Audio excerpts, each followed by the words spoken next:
And hello, everyone. Welcome to the WARPburg Infusion Entertainment. Wait, hang on. Forgot to hit record. Okay, now we're going to go. Now I'm going to start the intro. Hey, everyone. It's time for the WARPburg Infusion Entertainment Review. It's time for episode 55. I'm your host, Thomas, a.k.a. MrWartburg. Alongside me, as always, putting up with my bullshit of forgetting to record, is Patrick, a.k.a. Mr. Fusion. Fuck it, we'll do it live. Actually, we are doing it live We are. as well as recording it. But greetings and salutations, everybody! This Yuletide season, we are officially in. Are we officially in Yeah, it's Christmas December music? 1st somehow, so I guess we kind of are. I mean, the first gunshots have been heard from Nakatomi Plaza, so I believe it is Christmas time, right? Yeah. One more every day until, Yeah. and then it's silent on the 25th. Yep. That's the tradition. Yep. And that's when bodies start flying on the 25th out of Nakatomi It's a little Plaza. gruesome, but Yeah. it's our tradition. Okay. Yep. Real quick. Top three. Well, we'll roll into all of our what we're watching and doing, but top three really quick without thinking too much. Top three off the beaten path Christmas movies for you. Go. The beaten path. I don't know. Okay, I could do three for you right now. Go for it. One is quasi on the beaten path, but it's forgotten, and that's Scrooged, the Bill Murray classic from the 80s. Yeah, that's true. Okay. Other one, Just Friends with Ryan Reynolds and Amy Smart. Low key, great holiday Christmas movie. Third one, it's now officially into the rotation every Christmas in the Lopez home, and that is a Harold and Kumar, a very Harold and Kumar Christmas. Seriously, man, those are good classics. I think for me, the closest, I should say, that's not usually associated with Christmas, Lord of the Rings. Okay, that's fair. I don't know. Maybe it's because of just how the time of year they released. Yeah. But I generally associate them with end of year, like in between Thanksgiving and Christmas. It just feels like they fit thematically there, especially Fellowship. Mm-hmm. So that's probably my go-to. Obviously, I'm a huge Die Hard fan. I wanted to get the Nakatomi Tower Blu-ray statue. I so want that, but didn't get it. It was like $150, but I wanted it. So I don't know. I don't associate that many movies I have with Christmas. So yeah, that's a good question. Okay. It's really the only answer I got. The reason why I throw it out there is because now we can say, I think social media has really pushed this the last 5 or 6 years, that Die Hard is now officially a Christmas movie. I think people It's a Christmas tradition movie, not so much a Christmas. There's the genre of Christmas movies. Die Hard's not in that genre. No, but it is a holiday classic. Yes, there's a difference. It's a holiday classic. He goes to a Christmas party. He brings a bear for Christmas. When they kills all the terrorists, it is Christmas Day, and it starts. Exactly, like Pathos says in our live chat, make it an advent calendar. Die Hard deserves to be an advent calendar. I agree. But that's what had me just wondering, what were your three off the beaten path Christmas movies? And that didn't necessarily have to be, they had to be Christmas movies, but movies that you felt like you watch every Christmas. Lord of the Rings is obviously one of them. So yeah. All right. And so speaking of live, as we mentioned earlier, we are live at twitch.tv/MrWartburg. We have Pathos, we have Duran here, who's agreeing with our tradition of Die Hard. So like I said, hopefully the festive season is off to a great start for you. It's the start of December for us as we record this. We've got a lot to talk about tonight. Yes. We're going to get to what we're watching and playing, new movies. Speaking of movies, what we've seen of late. We're going to talk trailers. So many great ones dropped today. We're going to tour, and of course, our big topic is going to be Andor / why Star Wars is the best it's ever been. So just a spoiler on our thoughts on Andor. So Fusion, where do you want to start? What we're watching and doing, man. What we've been watching and playing. I'm gonna let you go first this time because you always pointed to me. So I want to be cordial this week. God of War Ragnarok I wrapped up and is one of the greatest games I've ever played. Okay. I do think it is noticeably a step below God of War because it is right on the line of too much of a good thing. Like, the menu systems are overly complicated. They don't feel like they add that much to the experience. And it feels like they decided, I'm going to crank it to 11, and they ride that as far as they can take it. And it's still emotionally very resonant. It's one of the best stories I've ever played in games. It's just the actual gameplay mechanics and the menu systems around it really held it back from shining. 2018, I think, stands alone in the series as a pure 10 out of 10. This is like a 9, which is still fantastic. So that's where I was at on it. I've also been playing a lot of Valheim, getting ready for the new Mistlands update. I'm Yep. very excited about that because it looks like it's going to break the game. Like, there's magic. There's tons of different kinds of fish. You can farm chickens. Like I told Jackie, she's going to have to play this game now because you can farm chickens, right? Like, you can get chickens and boars, Oh yeah, and you sign can her tame up. wolves. We never tamed wolves with her. So, like, it's ball game right there. Plus, you can grow mushrooms now. You can, like, do more farming stuff. Let's see what else. Of course, saw the menu, which you saw as well. Yep. Man, what a good movie. Yeah. That's fun. And you can definitely tell those guys made Ready or Not. That production house. Yep. Very much in Which their is wheelhouse. which Ready or Not is one of my favorite films of the last 5 years. Like Samara Weaving was great in it. Like just a great cast, but just the style, the mood, the theme, like everything about it was. I love that movie. So yeah, you could tell. You could tell that they were this was their production, man. I enjoyed it. I really enjoyed the menu. Yeah. And we also watched Weird, the Al Yankovic story on our Discord. Oh yeah. What a just crazy, wild movie. Like, it is 100% a Funny or Die sketch that they turned into a movie, but it works. Like, hey, you know who fights Pablo Escobar and kills him and then dies by his lover's hand, who then takes over the drug trade? Weird Al dating Madonna. Who knew? Like, they decided to go Weird Al Funny or Die sketch and marry it with Walk Hard, the Dewey Cox story. Yeah. It shouldn't work that well. But because it's Daniel Radcliffe, it kind of does. Because he's awesome. And Evan Rachel Wood as Madonna. Didn't see that coming, but it was great. Yeah, R.I.P. Weird Al 1985. Died in an award speech. So good. One of the dumbest things I've watched in years, but still very, very good. So that's more or less what I've been up to of late, watching pop culture stuff and playing stuff too. So Fusion, what have you been up to? Um, going back watching some old TV shows. Like I'm rewatching actually currently all 3 seasons of Sex Education, which is one of my favorite Netflix shows. Documentaries. I know you're not a big docu guy, but you know me, I'm a big true crime docu guy. I love that kind of stuff, and I got caught up on the Vow, that whole Nexium documentary, season 2 of that, and like everything that I knew about Keith Raniere and what went on with that whole saga. You get the curtain pulled back and you learn how really it's messed up, but it's next level messed up when you hear the women that were involved give their stories about it, like what happened, and like you hear a lot more than you like. Oh, I didn't expect that. I didn't expect that. Whoa, okay. But yeah, watched that, enjoyed it. Been playing Scum. There was a recent update a couple days ago with Scum where they added banking systems. So not only can you run around on this giant island and loot and kill zombies and kill each other, but then you could, whatever money you make, you can put in a bank account now, you know. But you get an ATM card, and if someone steals your ATM card and they can guess your PIN code, you're kind of fucked. But we'll go, you know, and the PIN code right now is two digits, so you have, you know, 1 in 100 odd, 99 odds to get it right. So yeah, but anyway, been playing Scum, watching all those films, and then like you said, watch The Menu. Really good movie to go watch over at the Draft House. That was kind of one of those where you just kick back and just have a beer. Like normally I don't like to drink alcohol at the movie theater just because I don't want to get over, you know, carried away and kind of enjoy the movie. But I will tell you, I had a few drinks when I watched The Menu, and one movie that the trailer was released a couple days ago. I am drinking a shit ton of beer while I watched this, and that's Cocaine Bear. I am fucking watching Cocaine Bear Yeah. at the Alamo Draft House. Like that is like a dude movie. I think someone said it best. It reminds them a lot like a fucked up Tucker and Dale kind of saga, like something like that, right? Like they took a real story. Elizabeth Banks took a real story and is going to make a whole 2-hour film out of it. Sign me up, man. Sign me up. Yeah, that it's just a wild story in the first place, and then Yep. turning it into a movie means it's just going to be buck wild. So if you're listening, I just want to say a brief rundown of what happened. It was around 1985 or 6. A narcotics officer was flying a small engine plane and I don't know if it was accidental or not, dropped off a duffel bag full of cocaine, and this like 200-pound bear just ingests all the cocaine and goes like on just a destruction spree of the local town.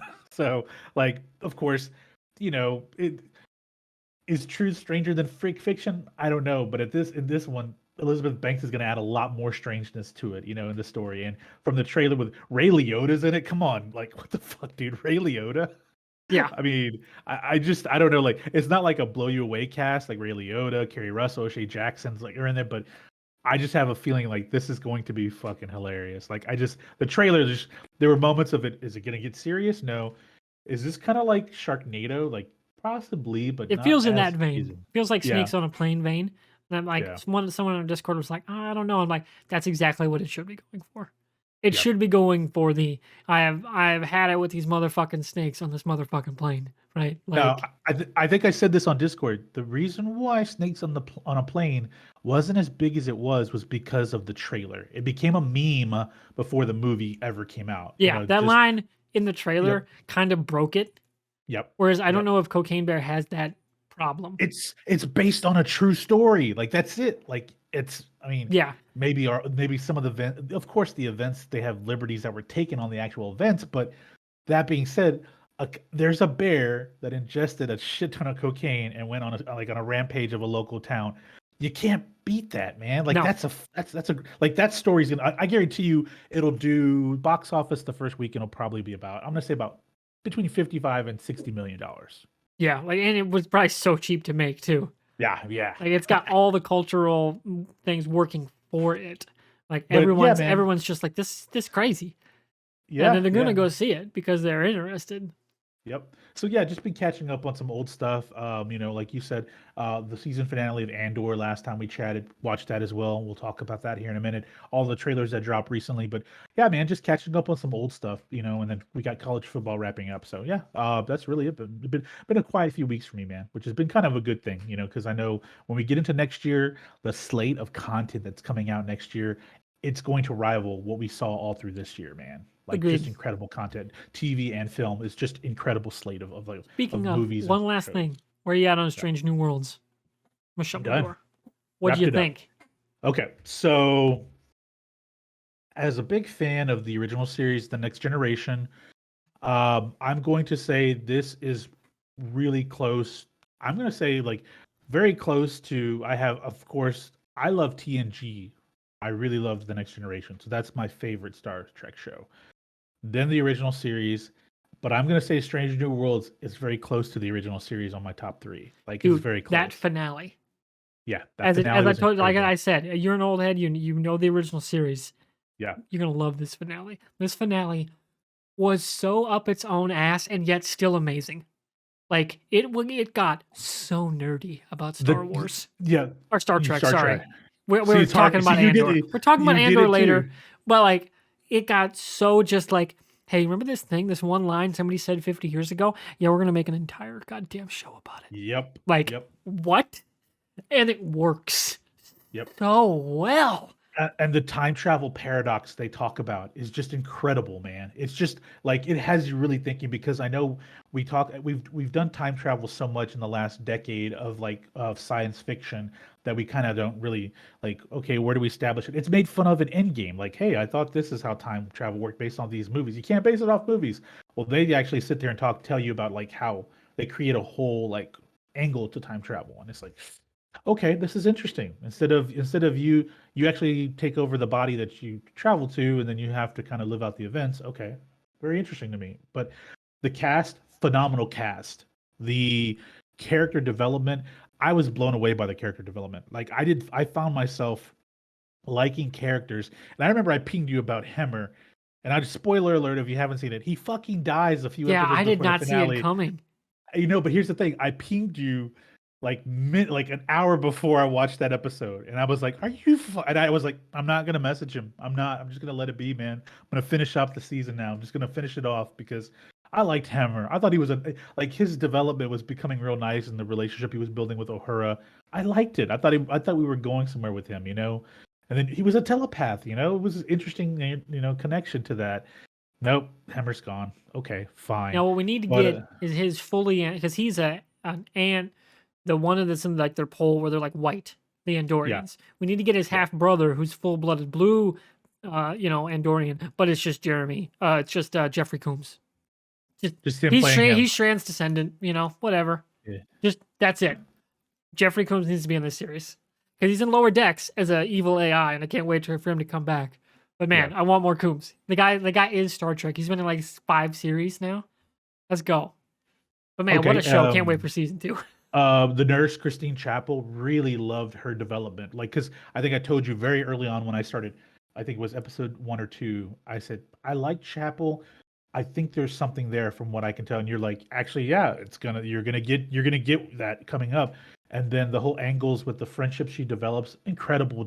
Like just the depth with everybody, And um, you and I traded, like, I had questions to you, and I don't know what your reaction was to those as I pinged you, because it was like, this is what I know about the mythos. It's like, but are we retconning some stuff here? Because the eugenics war now we've established isn't, because in the original series you're led to believe the eugenics war was that was World War III, I think it's essentially, what is how they led to treated. World War III. No, it's what led, because that's what we've established in Strange New Worlds, that it was the precursor to World War III, right? That in the eugenics war, like Khan Noonan Singh was a part of it and trying to basically take over the entire planet, right? All that. He was like another modern day Hitler at that time, and I think it was in the 90s, right? Like Yeah, 96 in is the where original timeline, it was the timeline 90s. was I 90s. think Yeah, they are going to have to change it a little bit based on what happens with Picard, yeah, yeah. but they have set it up where they could do a eugenics wars series. Now I still haven't watched Picard. I just haven't sat down They and break watched too it. many things of the Is timeline, it but still in this? It's still in this yep, main this is timeline. main Okay. timeline. Okay. And that is how far how far from TNG, because Like 30 years. TNG is 95 years after the original series ends, right? So yeah, this would be about 100 and like very low 100 years, like 100 to Mhm. 110 years before TNG Okay. for the Strange New Worlds. For Strange New Worlds. Okay. Okay. Okay. So yeah, I mean, I appreciate them really building out this awesome timeline with Star Trek, the original series timeline. I still want my fourth Kelvin verse movie, I and hope it it's. happens. I It'd be mean, it'd be it sounds awesome, like. especially if they could fold it back into the main timeline. That would be some cool. That'd be just very cool. Yeah, Doesn't I have to just be don't. everybody. Just a character needs to Yep. fold over Well, and they like did it with remember the Generations. Kelvin timeline.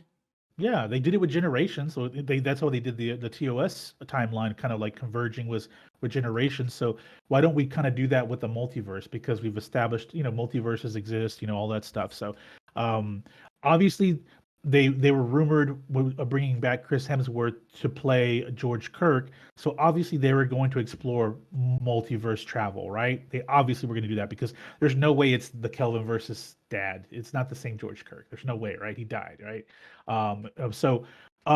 Yeah, I'm very interested to see what they would do. And yeah, like you said, they can fold it in and maybe bring in a few folks from Strange New Worlds to make an appearance. They have what's his name? Is it Aiden Peck or Beck, the guy that plays Spock Ethan on, Peck, I yeah, forget it. Ethan Peck. Have him show great up. Be Spock. kind of, yeah. Have him just kind of have this whole conversation with Zachary Quinto, like, do you not understand? Like, Quinto's like, we don't show emotion, but I'm kind of shook here because I've met my old version of me, but now I'm meeting a very equivalent now version of me that's That from still a has his different, mom. that still has his mom. And yeah, Yeah, like, I mean, just, but all that joking aside, I don't want to create a tangent, but beautiful series, man. Like, the sci-fi effects were phenomenal.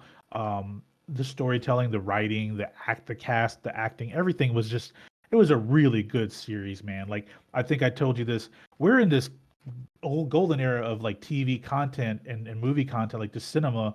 But man, like Star Trek and Star Wars are in a really good place right now. they really Just are. really, really good. And going into, what is it, March, when Mando comes out? Mandalorian season 3 drops March 1st, Yeah. 2023. Oh man, like Right this is before just March Madness, incredible. baby. This is incredible, man. Like it's just, they spread it out for us, which is great. So we don't have to like get so swamped in the fall and have to catch up. We have a full year to kind of like whet our palate with really good shows, and I'm cool with that, man. And then you get movies sprinkled in as well. Go to the movie theater when you're not watching the shows. And I really think Netflix is going to break away next year from the binge model, so they can start keeping subs. But I'm okay. I'm okay. I've readjusted to having the weekly format. I am. Yeah, I I'm am good with curious that. how long the current model is going to last, though, because now you got like Warner Brothers being like, hey, we're going to have a license deal with Amazon now. right? Like stuff like that. We might end up Yeah. going kind of back to the old school syndication and licensing model, but with streaming services, which isn't impossible and probably makes them more money, keeps things more stable because right now they're all losing money. Yeah. So we'll have to see how that affects things moving forward. But before we get into anything else, Yeah. I love Strange New Worlds, guys. Go watch it. Spend a wonderful month, show. buy a month's worth of And then if you get Paramount. into Star Trek, say, you know what? I should watch this cartoon Yeah. called Lower Decks That's because my it is next one. so good. That's Christmas break right there. Right there. That is That my you're gonna Christmas have break. a hell of a time. Oh, Yeah. what a show! All right, let's move gears to another Star series. Let's talk Star Wars Andor. So I'm gonna mark my time here so I know when to make my timestamp. Roughly 20 minutes 30 seconds because it's time to talk Andor. Season 1 is done. Of 2, planned 2. They haven't given us a date for when season 2 will arrive, though where it is, it's going to be a while. So Fusion, I went first on the what we're watching plan. What were your thoughts on Andor season 1? I really loved this show. Um, it was nothing like I predicted it would be. We kind of had an idea that it was going to be a spy series. That's kind of what they led us to believe. But it was a lot more than that. It was a socio-political drama in a galaxy that's being ruled by the Empire. And we've grown, and I think I've said this before when we touched on Andor, like when we talked individual episodes, but we've gotten so programmed and so adjusted to Skywalker, Jedi, Sith being the focus of our Star Wars saga. This is completely different. This tells you there's a galaxy with trillions of beings on it, higher life forms that have a society established all over the galaxy. How they function, how they operate culturally, socially, and they have to politically because of the Empire. And it really, my anger for the Empire going into each episode, I thought I was like, I felt this frustration before watching a show. It's not, I don't dislike it, but there's like the Empire's making me angry. And where did I feel this way? Oh, yeah, season 3 of Daredevil. Every time Fisk gets power and corrupts someone and takes them and puts them under his code, and injustice can't be served the right way, it just like Daredevil and Foggy, they would just feel defeated every time they thought they had an avenue to end this whole saga with Fisk. It just like you found out that, oh, that's another group of people that were paid off, right? The judge, the sheriff, FBI agents, like all this stuff, and it just frustrated you, like, oh, the good guys are gonna have to really not win here. That's what maybe like that kind of feeling. I felt that again with Andor. The only difference is that with these quote unquote good guys, they don't mind getting their hands dirty, you know, and I really like that. Diego Luna's phenomenal. We both have said this. Stellan Skarsgård, he's such a great actor, but like this sci-fi resurgence of his career on the back end of his career has been awesome to see. Like Dune, Marvel series, No, and Marvel criminally underused this guy. no, I will say that like I think Avengers going into Avengers, they Joss Whedon saw him as a platform, but then Thor: Dark World, they really screwed him. Like I think they really did screw him because it was like they kind of wanted him to become the comedic relief when you had already had people. I really would have loved to see what they could have done with him in Ragnarok. Like Yeah, I think Taika really would have probably really utilized him in a good way. Like he probably wouldn't have been the comedic routine like talent. He probably would have been the straight guy. Suddenly he's the straight guy with all this humor around him, right? But anyway, phenomenal cast. I'm really looking forward to season 2. I need more Andy Serkis. I forget the name of the guy Kino he Loy. plays.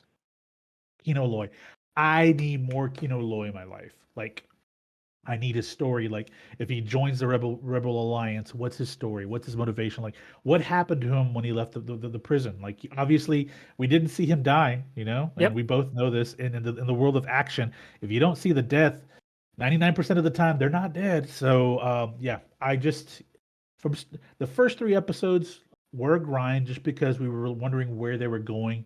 But once episode 3 kicked off and we started moving forward to 4, 5, 6, we started seeing like, okay, this is where we're heading with this story, and we get the other angles of it all. And my favorite part about this was I was reading today that Marva Andor at her memorial, apparently they had to get Disney had to get involved because apparently the director really wanted a piece of audio to be in there where she said "fuck the Empire," and like the whole his whole point of that was to show just how this planet, these people like had their own lives, and the Empire just came and fucking ruined it to prove a point, right? And they just had enough of it. That was supposed to be like the breaking point, but Disney's like, yeah, but we're not ready to have an F bomb in Star Wars. We're not ready for that yet. So, Agreed. um, but I enjoyed it, man. This is one of those shows that really makes me feel like, okay, I'm ready. I'm ready for Mando because Mando's been a good show to watch. I'm very interested where we go next with Ahsoka. son of Ahsoka. I don't know Yeah, why, Ahsoka man, but Tano. Ahsoka Tano. But I'm really interested to see where we go with her story as well. But man, I feel really good after walking away not so happy with Book of Boba Fett. We ended 2022 with like, okay, I feel good now. I feel good now. And to hear that apparently like Kathleen Kennedy has been told, especially with Bob Iger coming back to Disney, like, okay, we need a direction with our Star Wars. Like, not just we're gonna put shows out just to make money. We need a direction creatively with this IP. And we have Filoni, we have Favreau, and there's some other guys that are involved now with them. I think who was the director of the majority of the episodes of Andor? I The forget name his name escapes now. me. I should know Okay, it. Should have looked but that he up. did solid job on his part this season. The writing was great as well. So, I give it aces, man. I'm gonna say 9 out of 10 for me for Andor this season. I could feel that. It would have been 10 out of 10 if every single episode was a banger. Yes. Because the first two took a little bit, but honestly, if you couple them together, if they were all binged together, you still had a great time. So 9 out of 10 feels right. But my God, like just like you said, the emotional catharsis there at the end that gets built up over time. Yep. Like when she gives that speech and it all kicks off, and Brasso fucking just brains a fascist douchebag with her brick. Like, Yep. god damn, like there's on the nose storytelling, and then there's just so on the nose it's incredible. And that's what this was. It was thematic, it had a point, it had a message in a way Star Wars usually doesn't.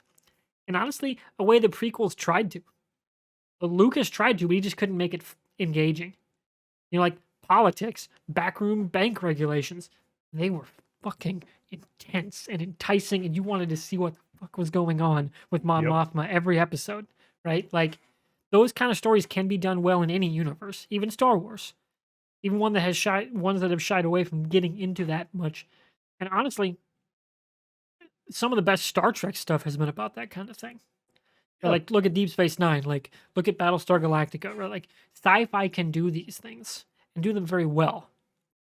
And Star Wars is now finally there. And I'm so excited for what this means for the rest of the Star Wars universe because I have some thoughts on where not just season 2, but where they might go with the universe itself because they've got some great pieces on the board. But season 2, I mean, Andor's ascent from just kind of guy mad at the world, going to do whatever he wants, to just with this burning hatred of I'm going to bring the Empire down and do whatever I have to do to get that done. Like you said, Luthen Rael, Stellan Skarsgård, one of the best, if not the best, character to come out of the Disney Star Wars deal. Yeah. Outside of maybe the Mandalorian himself. Like it's those two. Because all the other good ones that we know predate Disney. But Cassian Andor is right there too, man. Absolutely great character. So like, I'm very excited to see where we go with season 2. Of course, we're going to get to see him work with Mon Mothma. We're going to get to see the continuing formation of the Rebel Alliance. We're probably going to see the beginnings of Phoenix Squadron. I imagine we'll get, because of how close she works with Hera, I imagine we're either going to get an Ahsoka Tano cameo or a Hera Syndulla cameo to start building out the Lothal side. Maybe we see Agent Callus with the ISB because he's an agent. He's on Deirdre Morrow's level of the ISB. I imagine them starting to connect those dots in season 2 as we build up to the events of Rogue One, which Rebels did as well. Because we're right at the same time, too. Like, it's almost impossible for them not to have crossed over in some way. Unknowingly or not. They can just be a background thing. They don't have to be a focus. Yeah. I'm excited to see where we go there. But man, every week I was just ready to have a blast with Star Wars again, which was coming off Boba Fett. Wasn't a guarantee I was going to feel that again. Yeah, But we I know do. every yeah, I know every week we were both like, what's the motivation here? What's the motivation? And then boom, we get the episode like, okay, but why would that make him want to take over the territory? Like there's just so many questions that at the end of it you still wanted to answer. And you're like, the pacing's off, and like, oh, by the way, here we go. Two episodes. We're bringing Mandalorian back. This is Yep. and Tales then of the Bounty here Hunter now. Let's go. Cobb yep. Vanth, let's go. Yep. Oh, Cad Bane, here we are. Cad Bane. We get a live action Cad Bane. Okay, all right, let's go. Yeah. It felt like the beginnings of the book of Boba Fett, the pacing was not very good, which sucks because you look at the cast. I mean, it was a great cast out there, you know. Jennifer Beals out there, man. Like just Yeah, and as then almost yeah. 60-year-old alien. I'm like, that woman is like, I don't know, man. She's immortal. But there were so many things that I really wanted out of Book of Boba Fett that I really don't think they really thought too much into it. I think they were so focused on the Mandalorian. But the good thing is that I think Disney has learned from that. I have a lot of qualms with Obi-Wan Kenobi, but there was some cool shit. The fight, the final battle scene, there was some storytelling. I know people hated the actress that played Leia. I really enjoyed her because I thought she kind of encompassed that whole tough girl mentality that the Leia we knew, the Carrie Fisher Leia. She kind of encompassed that as a young girl, and it was kind of good, kind of tying that loose end. We knew growing up, I always knew about that story, and then Lucas had always talked in interviews about the story that he wanted to tell about Obi-Wan's time on Tatooine, watching over Luke. But we kind of got that, but we didn't get that really because he had another story to tell. Like he had to go in a different direction, but it tied him back into Leia. You know, that was the cool thing. You know, Yeah. so it wasn't a great show. I do appreciate the loose ends they tied up with Obi-Wan with the whole Darth thing in that final battle. The kind of the real goodbye we never really got because that final scene in Revenge of the Sith just didn't really feel like a goodbye. This was that goodbye between both Anakin and Obi-Wan. But there was a lot there in that show overall that I felt like it just was missing. Start to finish, the pacing was off. This, like you said, it would have been 10 out of 10. Had the first two episodes really like had a little bit more of a direction we knew we were going in. But then after that, But at the same episode time, like I 3, said, you need that buildup.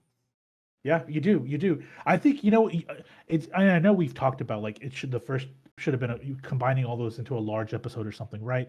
But for me, the first episode, I think people in general were so programmed and used to the idea of that ending of the first episode really has to pull you in, or it's going to make the casual moviegoer not buy into it. And I think that's what had because I had a lot of friends on social media that were just like, yeah, after Book of Boba Fett, I've had enough, and then I'm told Obi-Wan wasn't very good.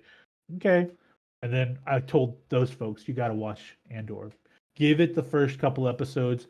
Then after that, you're gonna find yourself hooked on it because of the espionage, the like you call it the American style Yeah, that storytelling. prestige, like Yeah, drama prestige. storytelling. And all of my friends on social media really liked it. And I, like you said, if those first three episodes, if we had the right mix to make them the pacing feel better or the connectivity and the flow into the fourth episode, it would have been a 10 out of 10 season for me too. It would have, man. Yeah. So that's what brings me to where I'm hoping we go, like I said, with season 2, but also where I want them to go with future Star Wars stories. Imagine a Band of Brothers style story that's either Clone Wars or Rebellion versus the Empire, Okay. right? Like you're not with the guys that go take down the Death Star, right? You're with other pockets of the universe, still doing important things. Like maybe you're with the Bothan spies that get the plans and they all die, right? Like, and you just spend it's a mini series. It's a one-off 6 episodes with amazing characters, great banter, and much like Rogue One, everyone dies at the end. They could definitely do that, and it would feel so in line with a story like this. And you get Mon Mothma to come back too, right?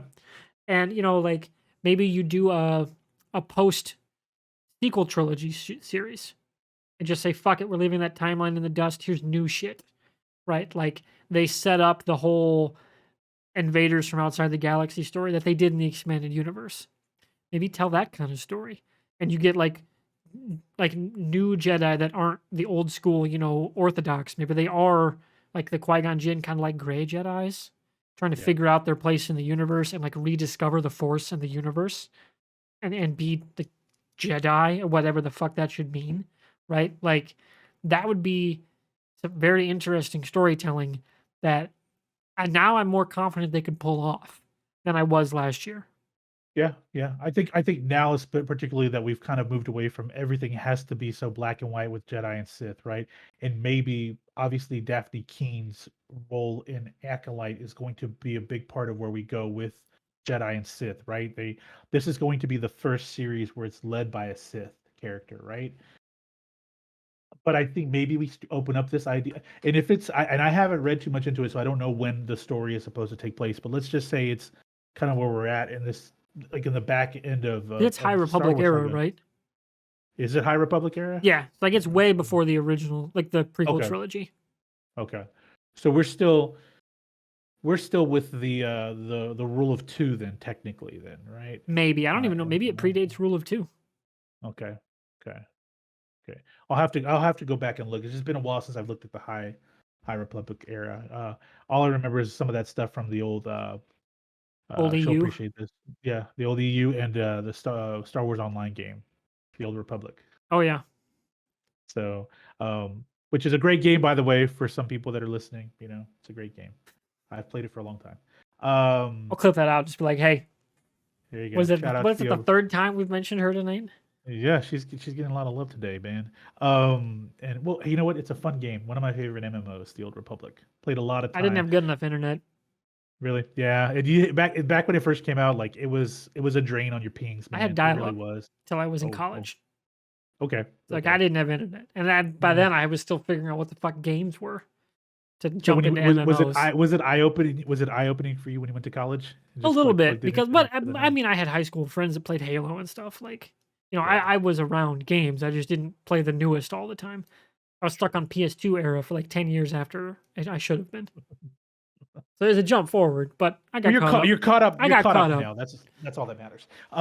Yeah, man. Like I'm very curious to see where they go with that, but and I don't mind like Jedi and Sith storytelling as long as it doesn't encompass everything that we do. And this was a good start. So tell me some other stories about what's happening in this galaxy far, far away that aren't necessarily tied directly to Jedi and Sith Or and Skywalkers. say, fuck it, do Force users that aren't Jedi or Sith. Like I said, like with the Futures timeline.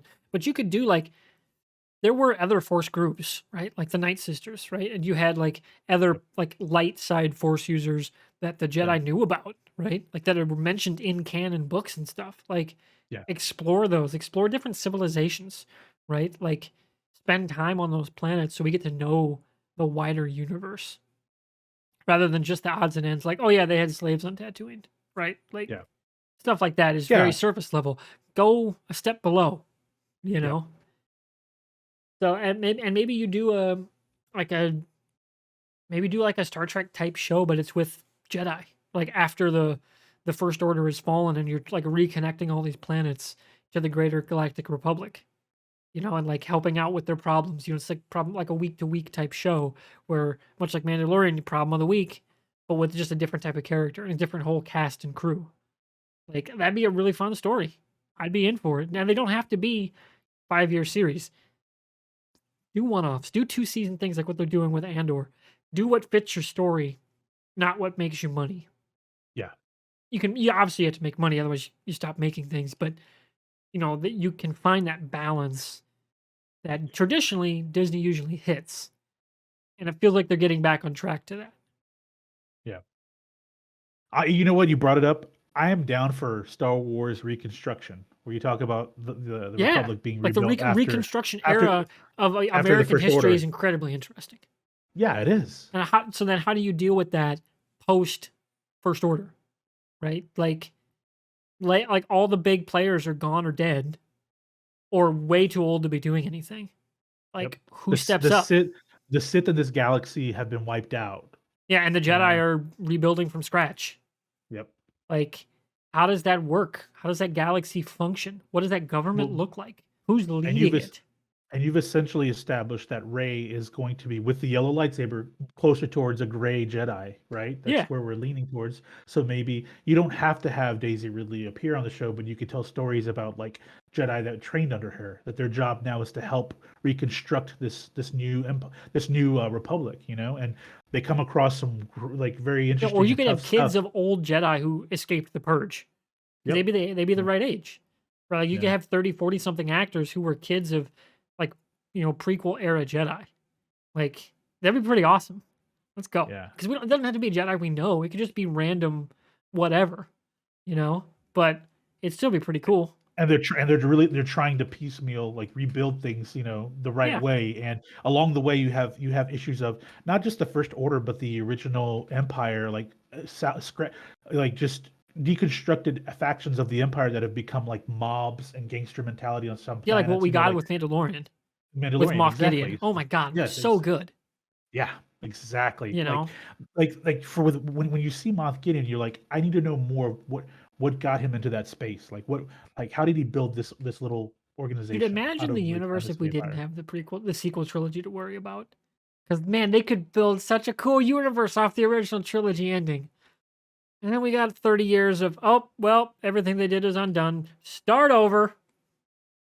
And you really think about those characters in that the sequels. They could have done a 5 season series on Disney Plus had they waited enough with that cast, and then, you know, because like I'm sure none of them were making like, you know, $50 million for No. per film. So Other like than they could Isaac's, like none of them were Isaac's, names. well, the dude just did Moon Knight for Disney, so it's not like Like he's they not could have willing to done do it. some. Yeah. Like they it feels like some of the times they don't understand what should be a 2-hour story versus what should be an 8 episode miniseason or 10 Yeah. Well, episodes. and I think Disney's probably the biggest criminal, like the most guilty one of all of the networks that is doing that, right? I would say like when I watch shows on HBO, when I watch shows on Paramount, and I watch shows on Netflix, they feel like, okay, this is a And I movie. would Yeah, this say should be a movie. traditionally Disney hasn't done prestige television. Like they've had No, ABC, but yes, that they true. were in its own world, right? Yep. Like Disney as it exists now is so much different than it was 20 years ago, right? Yeah. Like it's just not comparable. It is apples to Yeah. oranges. Now Disney and Disney Plus is the driver of most of their IPs, right? Yeah. That was not the case even 5 years ago. Like they're still figuring out what to do. I mean, see Marvel Phase 4, right? Like they're figuring these things out. Whereas, look at Paramount. They've been in the game for God knows how many decades, right? Whether in TV or movies. Same way like Universal. Look at Warner Brothers, right? Like they're golden age Hollywood right there, right? Like I mean, Disney is too, but in a very different way. Whereas Warner was Yeah. like forefront of TV and pioneering all these IP and like, things people know and love, and then sticking with that identity. Whereas Disney moved in, like has changed so many times, right? Yeah. They're their own universe basically. Whereas Yeah, like you're they right, haven't because I had to think compare themselves to other, feel out where they should be in the world because they haven't had competitors. yeah, Paramount for a lot of the things I don't like about them, they know how to divide movie, like what storytelling is right for movies, what story is right for series. That being said, they really need to, just like Peacock, they got to work on their platforms. Like they're just Well, horrible platforms. they're one of the people that are like, oh, they're going to go back to licensing. Paramount Yeah. Plus is not a sustainable model. No, it's not. They're going to go It's back to not. licensing. Like Strange New Worlds, give that. I look at this, I'm like, oh, you could tell me that's an Amazon Prime show, and I believe it. Like Yeah. it feels like one. Yeah. I could see them licensing the Star Trek IP. It's like, hey, first new series, Amazon's going to pay us to put them on their platform, right? Like, and it's going to be exclusive for 12 months, and then it's going to be on Paramount Plus in perpetuity. Yeah. Kind of like what CW was doing with a few of their shows earlier, where they're going Netflix first, but then they'll come back to HBO Max or whatever platform in perpetuity. It's going to be kind of like that. We're going to go backwards to a little of the kind of syndication lease model, which is cool because we got great things out of that model. Like Person of Interest was a leased show. It was a Warner Brothers production that got leased to CBS, and that can't happen now. That'd be bonkers now. That'd be unprecedented in the streaming era. But it feels like we're going back to that. Well, Like, Friends is a Warner Brothers show that was on NBC, right? exactly. Like Chuck too. Yeah, Chuck was a leased show. yeah, Chuck was a Warner Brothers show on NBC, yeah, right? Like that's why it's on HBO Max because they're who own the IP. yep, So like that kind of thing feels like it's going to happen again, especially because like HBO, like we gave them shit a few months ago. Hey, they're yeah. giving away a Batman show to somebody else to putting it on Netflix. What are you doing? And then I'm sitting here going, that probably does make them more money. Yep. That probably makes sense business wise. It sounds weird because we kind of untrained ourselves to deal with that model because we haven't Yeah. had to for 10 years. Especially as, premium cable was the thing. Now streaming's the thing. It hasn't been since basically the beginning of golden age of cable and premium cable that we really have had to deal with that model. Yeah.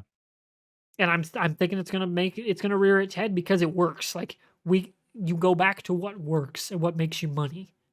So this is actually a good extension from a podcast we had a few months ago where we talked about when Warner Brothers Discovery was starting to kill a lot of their library, and I told you I started buying physical media again because I was worried. You actually are calling a good shot here. You're saying rather than just completely boxing away that IP, let's just license that shit to other services. Exactly. Netflix would love to take on old IP because that Friends and The Office were their two greatest, like their highest streaming shows for 10 years. Like after the shows had ended, like they were their highest stream shows for a long time, and so they lost that stream count when they went to the original IP owner, which was HBO, right, and NBC, um, Warner Brothers and NBC. So it makes you bring up a really good point now because they're going to look for ways to optimize revenue, right? And it makes sense to take IP that they don't want to showcase on their streaming platform. Why don't we see if there's interest in licensing it out? And Amazon loves to license everything they can to put on their platform. Netflix always needs it. Yeah, That's because how. I think Amazon would be the Netflix killer in this scenario because they do not Yeah. give a fuck about making money No. with the Prime Studios. They Nope. don't care because Prime itself is a mint. It prints gold, Yep. and it's going to keep doing so because Netflix can't compete in that space. So Nope. they can just burn through cash licensing deals. They don't care. Like unless things take a drastic turn economically, they don't have to care. So I think that's what's going to probably butt heads with Netflix the most. Is because like Apple's not going to do that. Disney's not going to do that. Amazon's going to do No. that. Apple has stated their only focus is original series and Yeah, just a handful they at a want time. niche Yeah. premium TV. They don't That's what care they're about going for. becoming the network. They don't care about becoming a full platform, like their Nope. own like major platform. No. Huh. That's a good call, man. I like that. I like that idea that a lot of these old potential shelved IPs are gonna get resurgence on as licensing for on platforms like Amazon and Netflix, and maybe Disney decides to do that as well. License some shows out on Hulu to put it out there. Some old cheap licensing. And maybe that means that kind of like early 2000s era of, hey, we'll wait for the DVD release to make our money. Maybe that comes back. Yeah, Like maybe. maybe that, like those kind of movies don't happen anymore. But like now they kind of can. They could get 1 week theater releases and then go be on Amazon and then come back to HBO in a year. Like maybe that'll help that kind of come back. Good call, So man. that's definitely something to keep an eye on these next 3-4 years as But, projects. Because to make that model work, you got to kind of it's going to get messy, and maybe you're yep. going to maybe it's all going to look like Warner Brothers Discovery. Maybe they are that prescient, and they're just trying to unwind the pure streaming model and go back to the old. And this is what it looks like. Like, because the only other play is they're trying to tank it for merging, versus trying to do something different. And maybe they're still going to try to get bought out in 2024 with the Comcast deal. I don't know. But now that I think about it, I'm like, I could see them doing that too. Like, because that makes sense.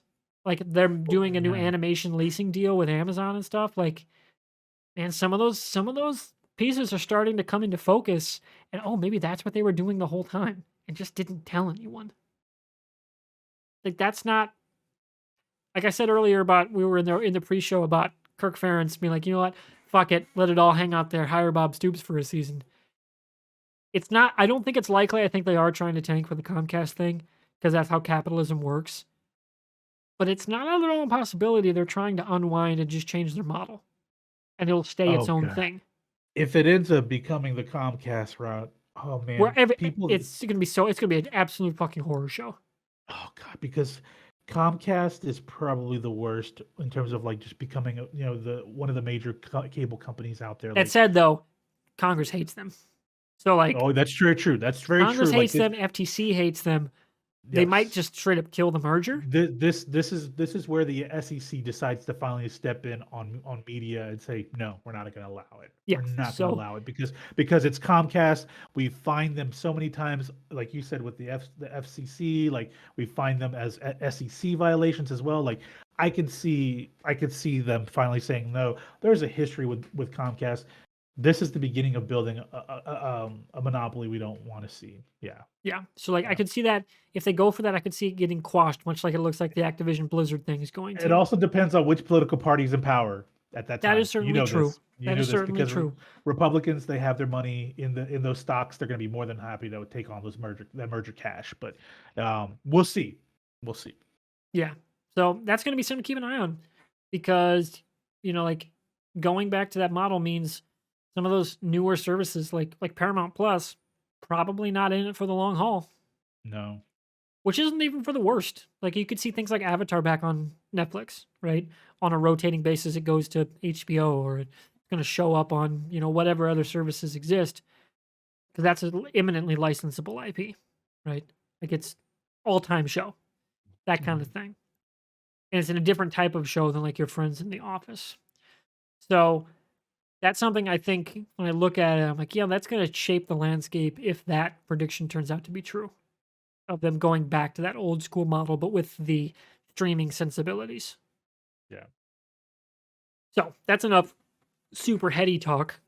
Yeah. Let's get into some nerdy shit. Let's go. Like, and in the pop culture, fun, nerdy kind of ways. Not the, hey, let's talk about streaming futures and predictions on market, things. Let's talk about trailers. We got 4 big ones, and I didn't watch the fourth Fusion. You clearly did, but we lightly touched on it already anyway, and that was Cocaine Bear. Cocaine Bear. It's gonna be great. Can't wait for that movie. When does that drop? I think in January, if I'm not Yeah, mistaken. it feels like an early season movie. Yeah. February 23rd, 24th. So that's right before Ant-Man, right? Yeah, Yeah. a few weeks Yeah. before. Yep. So the other big one that dropped, the first one that kind of the first domino that fell on this being trailer day, was Transformers: Rise of the Beasts. Which I gotta say, I shouldn't have, but I got hyped. That hype bug bit me, man. Some of those shots, I'm like, damn, those Transformers look like Transformers. Did you watch Bumblebee? I have not yet, but I know it's decent. And I like Haley Steinfeld. John Cena, it's the perfect role for him in that movie. And I hear good things. From like people like yourself, people like Eric Goldman, who's a, Gen X TV critic, and he loves his Transformers. And he says it's fantastic. It's like, I know I'm gonna watch it. That's probably my weekend. My weekend watch will probably be Bumblebee. Okay. And I'm very happy to see them continuing that timeline and say, "Hey, Michael, you can fuck off. Get out of here. Get that horse shit out of here. We're going back to the OG." And it looks pretty dope. Beast Wars was my first Transformers love. That was what was on in the 90s. I had the Burger King's tie-in toys. I had my Optimus Primal. That was my jam. Okay. I'm excited. See, we're about a decade apart in age, which means I was the original G1. That's my jam is G1. Like from start to finish, I am like a G1 fan. There are Transformers, G1 Transformers in And he's about to have some dope wood burnings on the wall. I know. Yeah, the wood burnings will be up here very soon as well. But this like G1, I loved it. By the time a few years later, like the movie came out, and then we go into the future, 2005. Remember, was the big deep future and all that crazy stuff. I remember in 2005 when it hit, we were like, "Oh my God, we're in the future of the Transformers the movie saga!" Right? Final season, Headmasters was only a few episodes. Got to college, found out, oh shit! In Japan, they did a whole freaking season of Headmasters. I gotta go find this. Remember, this is the mid 90s. So at UT, I had went on a search to try to find this stuff. I found an independent video store in here. Recently closed down a few years ago, but it was an Austin stable for like 30 years, where you find a lot of independent Was that the one films. that Like was in Bloodfest? yes, Yeah. I think so. Yeah, yeah. It was a classic place here that even through the change of streaming era, people would still go, but it just time and money and just Hey, the real owners estate weren't getting any younger. in Austin, yeah. But anyway, I remember going over there, talking to those guys. They were able to find and sell me the Headmasters, like the Japanese import on American VHS format. Like they found it.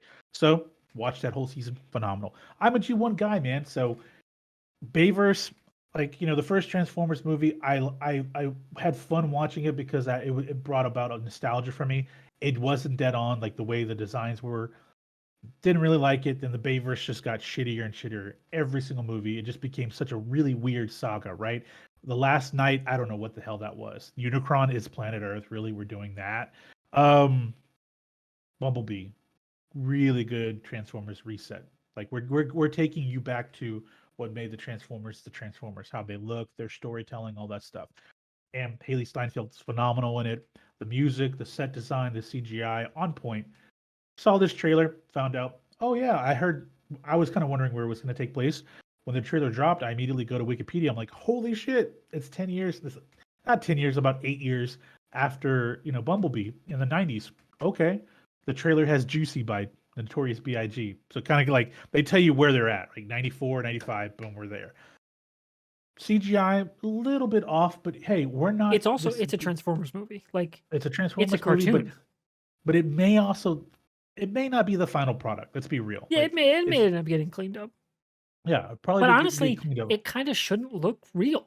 Like they're giant fucking metal They're cars that transform. Like organic metal, right? Yeah. There's something to be said for it looking off.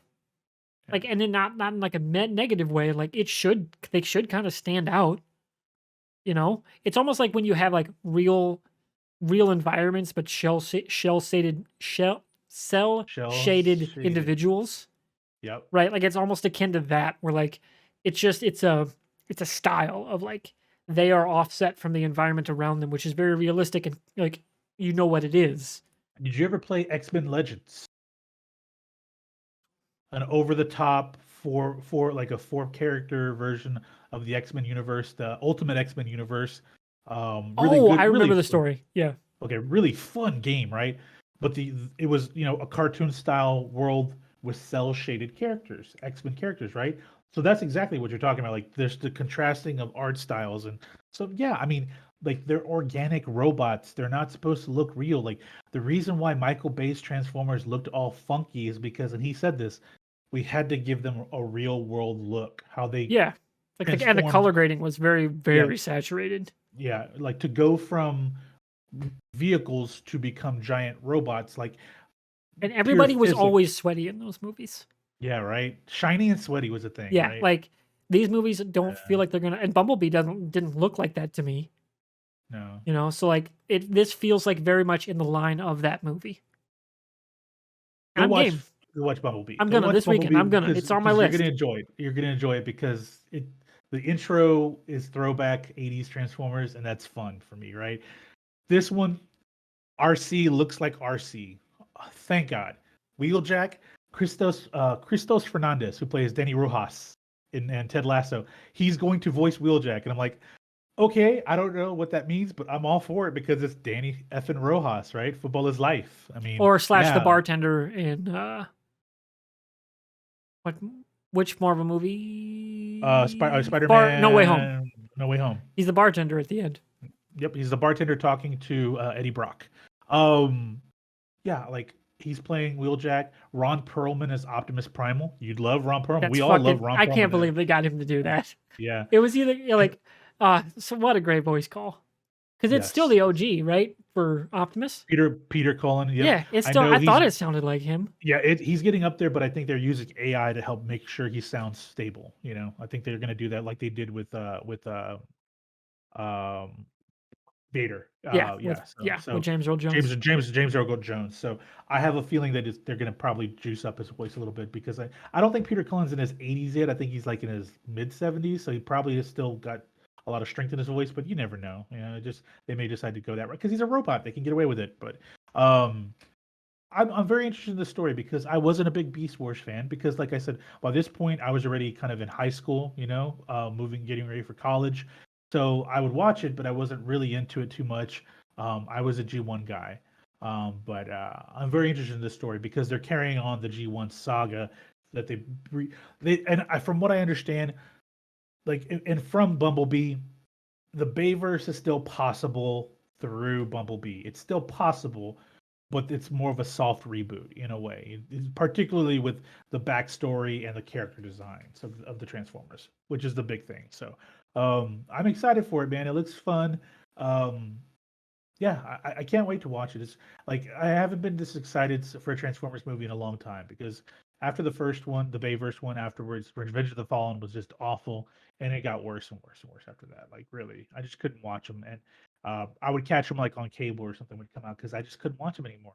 You know? But Bumblebee got me excited again, and so I'm gonna go. I'm gonna go watch Rise of the Beast. Yeah, Gonna be a good time. Other trailers. We'll go with sure, one of the quicker ones to talk about before sure. we finish up with our third, and that's the one, Indiana Jones 5 and the Dial of Destiny. Indiana Jones and the Dial of Destiny.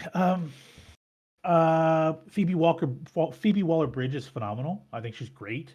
Um, I can't watch a nearly 90-year-old guy try to run around like he's young. It's gonna I don't know. I don't think it's gonna work. I think it'll probably I be a decent. Like it's a movie that I'm like, oh, that screams go see it in a matinee. yeah, that's fair. Yeah. Yeah, I could see that. Well, just so you know, my wife bought me a Yeah, Alamo Draft the House Alamo Pass. Yeah, Alamo Pass because she was like, "You go to the movies quite a bit. Why don't you get a pass?" I'm like, "Well, the Draft House doesn't have one." She goes, "Do you have a rewards?" I said, "Yeah. In November, if you're a rewards member, you can buy a pass, $20 a month. You can watch one free movie a day." So I have a movie pass at the Draft House. I can go watch a free movie a day. nice. And this is one probably like you said, I would go catch a matinee with probably early Sunday morning for this one, but like yeah, this wouldn't be like a big for a nighttime event for me. Like yeah, I'll go I feel watch like it. It's good. if Indy 4 hadn't existed, Yeah. this would be a much bigger hit. But man, that left a really bad taste in people's mouths. So I Last hope, Crusade. Last Crusade was a good way to just kind of cap it off and yeah, then like that. It's one of those ones that almost should have stayed. yeah. They did not need to come back. No. There was no creative, need for it. It Nope. wasn't a cliffhanger. We They weren't. really thought they were going to hand it off to Indiana Jones Jr. to Shia LaBeouf, and then that guy went Yeah, but turning just him into a deadbeat dad, crazy. huh? Great Yeah, decision. yeah. A Yeah, deadbeat dad, and you have aliens, and yeah, it just got really weird. It got really weird. yeah. I wonder. It makes you wonder how much of that's going to be referenced in this movie because Phoebe Waller Bridge plays Indy's goddaughter, so obviously we're taking a different lead going forward. Exactly. If we, yeah, so. Is the kid dead? Like, I don't think anybody would feel bad if he did but die. I You did know, love that we got was it Jonathan Rhys Davies? Jonathan Rhys Sala. Davis is back. Hell Yes, yeah. I did not yes, expect. Well, it doesn't sound like him anymore, too. Like he's like we mentioned the voice. Like yeah. right up until he said that, like it was, "Are you sure?" or something like that at the end. It did not sound like him. I did No, it not didn't. know it was him. And then we see him, and it's like Jonathan Rhys Davies. Hell yeah, that dude was Gimli, right? Here's the Like, cast. Here's the cast. Harrison Ford, obviously. John Rhys Davies. Phoebe Waller Bridge is the second lead. Antonio Banderas. He wasn't in the trailer. I assume he's the Toby villain. Jones. Maybe Toby Jones. We know Toby Jones is in it. He obviously plays, I guess, a Nazi that befriends him because there's a scene where he's like shouting out for Indy. Boyd Holbrook is in here as well, and Mads Mikkelsen. Mads has to be the bad guy, the main Oh bad yeah, guy, Matt's right? probably the bad guy. Yeah, Yeah. So now, what is Antonio Banderas? is he? I don't Hmm. know. That's a good question. I mean, so just go. If I go over and look at the snapshot of Wikipedia, it's Ford, Waller Bridge, John Rhys Davis is number 3 on the list. Mads Mikkelsen, Boyd Holbrook. So obviously, Boyd Holbrook and Mads Mikkelsen are the bad guys. Toby Jones isn't a bad guy. Maybe he was like an informant or something in the Nazi camp. I don't know, but I like Toby Jones. You know, I thought he was. I thought he was a really good. Is he? Would you classify him as a character actor? Toby Jones. Name doesn't even ring a bell. He played Give me a character. in Hydra. He was the little scientist. Oh, he was Uh, the brain. I forget his name now. fuck. The computer. Not List. It's not Strucker. Okay. No, gonna make me pull it up now, Fuck. guys. I know the name. Zola. Armin Zola. Yeah, Zola. Armin Zola. Okay. He doesn't look like he's playing that type of character. So, but then they don't even have Antonio Banderas on the cast list, but they have him listed on the right side of the page. So, I don't know. That's an interesting one. But yeah, you're right. It didn't sound like Jonathan Rhys Davies. I mean, he did not age very well. I mean, he's pushing 80, but Yeah, he's an up there guy. But you look at Harrison Ford at 80, doesn't really look 80. He moves around like he's 80 because he keeps crashing into Yeah, places, and breaking his hips and shit. and breaking his legs and driving his plane into everything possible. So of course, physically he's probably not in good shape, but doesn't look 80. But I don't know, man. Like, yeah, I'm kind of. It's cool to see an Indiana Jones trailer, right? It's cool to see it, but Crystal Skull. I just hope really it's left just that a to fun come. enough time. It doesn't take any more of the shine off the original trilogy. Being directed by James Mangold. Let's say that. Yeah, that guy's got some chops. So there's promise that it's not gonna be I mean, a at the same shitty time, film. Spielberg did 4, so That's very true. That's very true. you know it's no guarantee, but it is a solid pedigree to be making this movie. Yeah. So let's talk Yeah. about stuff. Speaking of good movies, Okay. let's talk about that Guardians Volume 3 trailer. Oh God, man. It's gonna fucking make everyone cry. It's gonna be Because I a guarantee you sob Rocket fest. dies.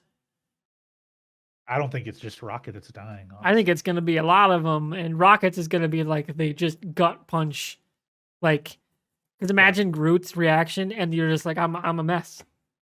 I'm gonna be all over the place. I mean, they essentially outlined it for you in the trailer, right? Do we really want to go into?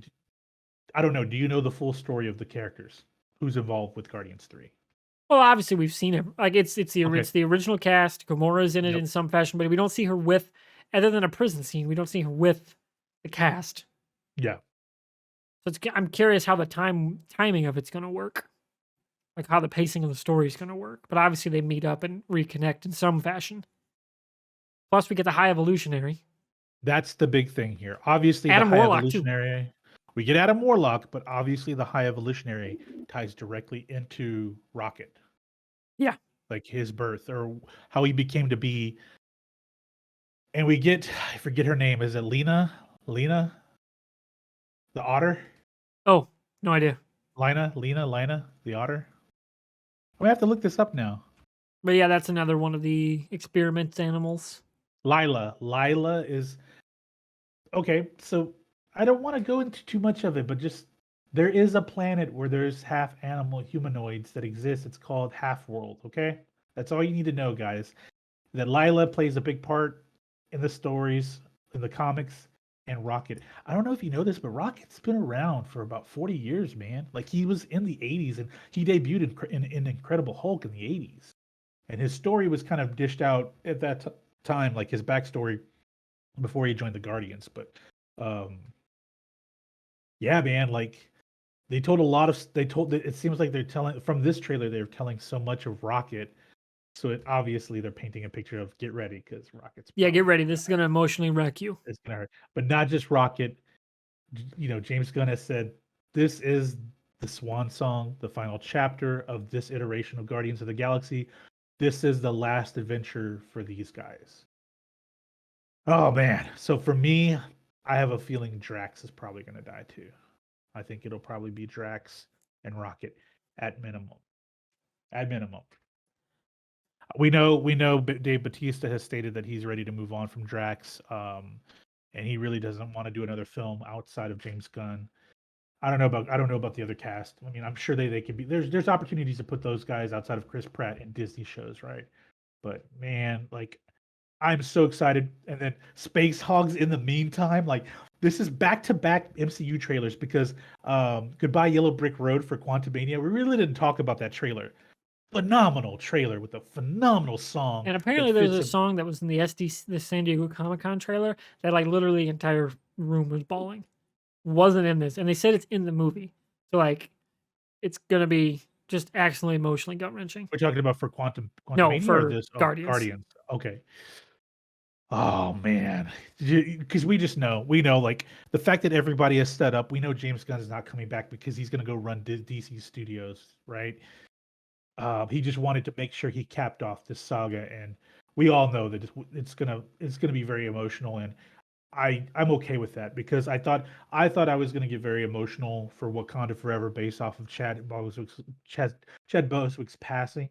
Uh, I got somewhat emotional because it's sad. You know, the guy is my age, and you know he was a wonderful actor, but all indicators was he was a phenomenal human being as well. Like when you talk to people that met him, um, but you hear the same thing about Jonathan Majors, like a phenomenal guy, amazing actor, phenomenal guy. And I think like Marvel, I think we're starting to get into a much better place after a really rocky phase 4. You know, I think we're gonna be in a better place because we have some, and then whoever gets cast as the Fantastic Four, I have a feeling Well, hey, they that they're gonna, finally have a villain they didn't kill too. yeah, Like, very true, very true, very true. Like seeing Namor come back to sort of live, it's like okay, that means a lot to us. Even though we find out that yeah, Universal technically owns the rights to Namor, so you might not see him for a while, you know? So okay, thanks guys. Um but yeah, man. What are your thoughts on the Guardian trailer? I think it looked I'm amazing, so excited. So excited for this, man. Can't wait for dude. May 5th. May Yeah, 5th. like we go from Ant-Man, which is already going to be an awesome time.